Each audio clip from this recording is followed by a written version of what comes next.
This is the Truth Network. Hidden treasures of the Song of Songs, which is Solomon's.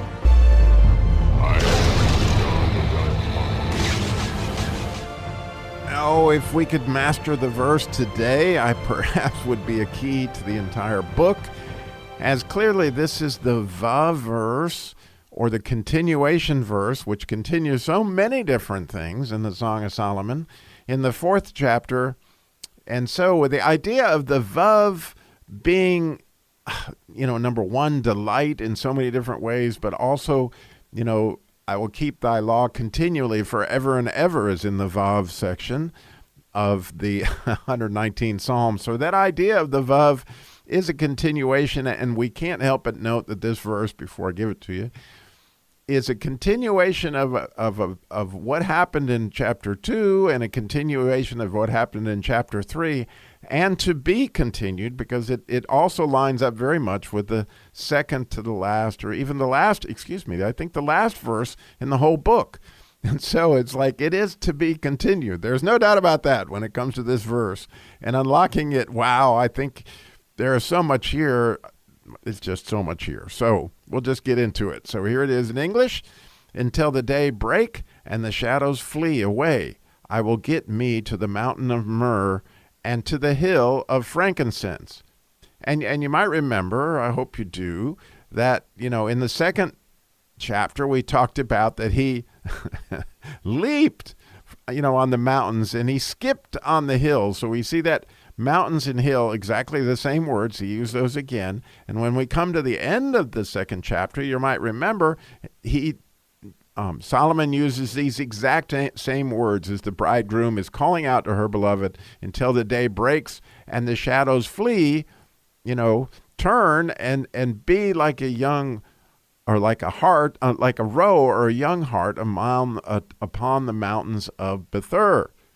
Well, that mountains, note that she used a plural word for mountains, not one mountain, but two mountains. And so here he says, in this particular verse, which is, again, the 6th verse in the 4th chapter, he says, until the day breaks and the shadows flee, I will get thee to the mountain of myrrh and to the hill of frankincense. And wow, I have dug and dug and dug to try to see all that this is trying to tell us here. It's beautiful, beautiful, beautiful. He has described his bride beautifully. And now he turns and talks about, again, the sun. And you might even remember that's a continuation from the very 1st chapter where she said, I'm black but comely, and talking about how the sun had made her black, because the sun, right? And that idea of the sun is, a big deal for Solomon, obviously, until the day breaks. And Rashi points out, and this is spectacular, that this has to do with us being exposed to the sun, and the sun meaning heat, meaning sin. And so, it's a bitter thing. So we need, based on our sin, Jesus to go essentially to the mountain of myrrh and to the hill of frankincense. So what are these mountains? Well, it's clear, couldn't be more clear. Both Rashi and Matthew Henry point out that the word that is translated everywhere, myrrh here, is actually the exact same word that is in Chronicles that describes Mount Moriah, and it's referenced actually with exactly the same Hebrew cipher. In other words, the word mount is made the same way, and the word Moriah is made the same way, but yet here it's translated Mount of Myrrh. And it gives you the idea that myrrh is the root word of the word Moriah. And the idea that Mount Moriah was the temple is obviously extremely significant here. But the idea that myrrh means bitterness is also very much the idea here. And the idea of the bitter offerings that death is a very bitter situation. Yet, here we have this complete contrast, as we have throughout the Song of Solomon, with frankincense. So we have the bitter, and then we have the sweet smell of frankincense, which you might recall from an earlier episode. We talk about these two because, right, back in the 3rd chapter, you might remember, as the beloved was coming out of the wilderness, she was perfumed with what? Frankincense and myrrh. So once again, we see how this vav is just a continuation of something that he's teaching us throughout this. And we were perfumed with frankincense and myrrh, again, with the bitter and the sweet. In other words, the bitter testing that obviously went on in the wilderness, and the sweet victory that comes as a result of that.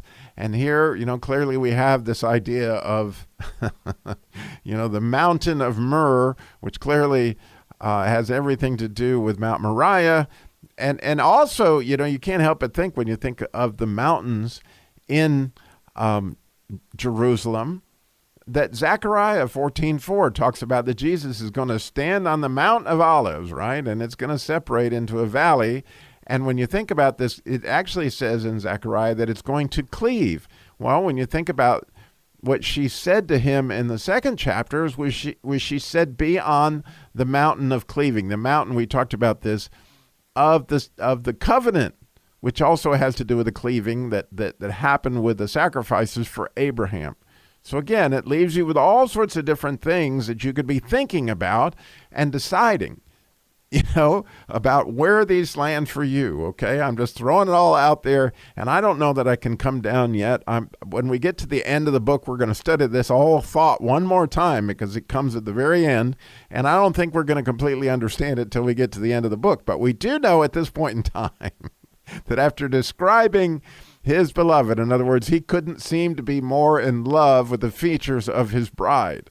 So because of that, he is now going to go to the very place of bitterness, which certainly I think myself is Mount Calvary, in order to have the sweet victory of the resurrection, which could be the sepulcher or the Mount of Olives, where he had the sweet prayers. I'm not sure on all that, but I think that the Mount Myrrh is certainly the place of sacrifice, and the altar that's at Mount Moriah. So it's all very interesting.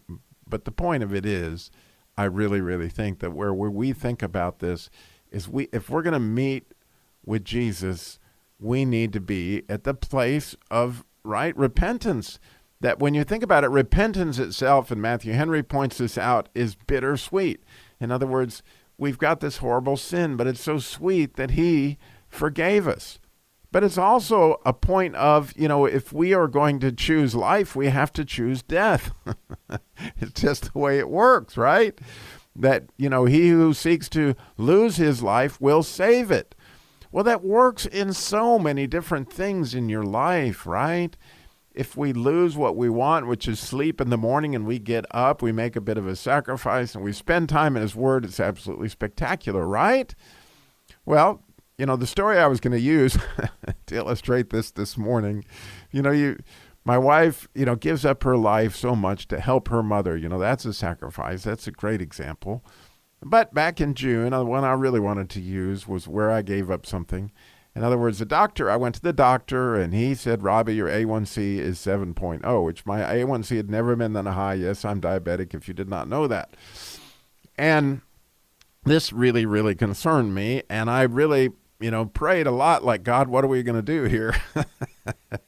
Because, I don't want to end up, I've seen what happens to diabetics as far as losing their sight and toes and eventually their kidneys and going through dialysis. And we got to get this straight. We got to get it right.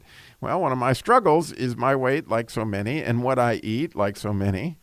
And so I think the Lord put it on me to, bear down, to give up some life in order to get the sweet victory over my disease that I'm struggling with, right?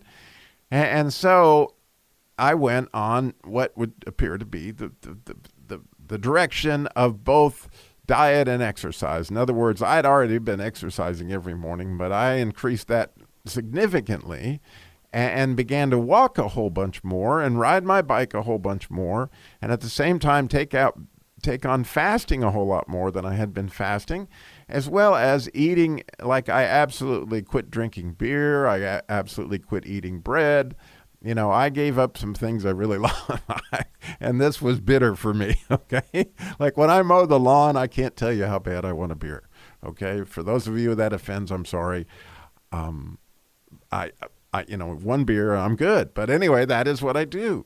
it's just me. I just want you to know I'm not hiding anything here. But I gave that up. I was taking the bitter because of the sweet idea because I thought if I weighed 245 pounds at the time, I thought if I could lose 30 pounds, that would make a significant difference in my A1C. And quite honestly, as I was checking my blood sugar, I couldn't seem to get it down under 160, no matter what in the world I was doing for the first month. Well, that started again on the 6th of June. And after, I don't know how much of the bitter that I've enjoyed of not eating the things that I may have wanted, and the exercise, which was also giving up that, I'm happy to report I have the sweet feeling of knowing that I did lose my 30 pounds in 2 months. That I now weigh 215, which almost blows my mind that I got there. And it's really a sweet thing to think, God has allowed me that kind of healing. And of course, I wish I could tell you that my blood sugar is completely under control, although I bet you right now, if they checked my A1C, it would be under 6, because most of the time it rests now around 110 or 120. But every once in a while, it still flares up, telling me that I've got some ways to go before I could eat all that I want or drink all that I want. So, that's coming, but I just thought it was a perfect example of how sometimes we have to embrace the bitter in order to get the sweet. And that's the idea of myrrh, which has also to do with the name Mary. And there's so much here, it's just spectacular. But I think as we go through our day-to-day, maybe we can think about, Jesus, where would you have me take on the mountain of myrrh so that I could enjoy the hill of frankincense? Thanks for listening.